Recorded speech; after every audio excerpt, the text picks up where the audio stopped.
Thousands of Saudi women have petitioned their government to end the male guardianship system, which has long been criticized by human rights activists. Let's take a look at what's going on here.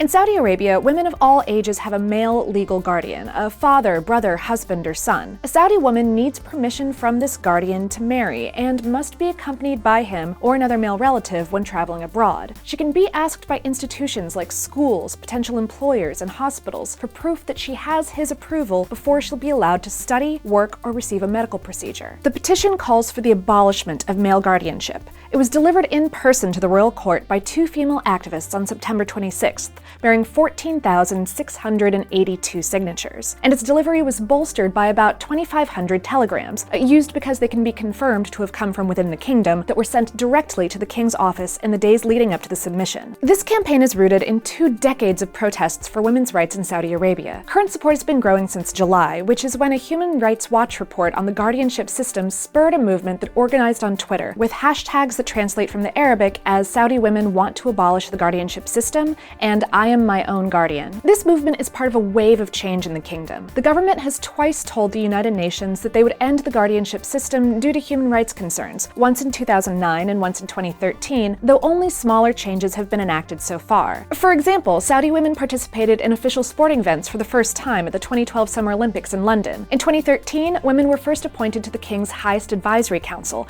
and the government passed a law criminalizing domestic abuse. And in their municipal elections of December 2015, women voted and registered as candidates for the first time in the country's history. Not everyone agrees with the current petition. Other Saudi women have launched counter-protests with an alternate hashtag that translates as "the guardianship is for her, not against her." These protests focus on maintaining the conservative values and family customs outlined in religious law. In 2010, a campaign called "My Guardian Knows What's Best for Me" gathered more than 5,400 signatures on a petition of their own, calling for the rejection of women's rights activism. It's a complicated issue that's difficult to understand from the outside.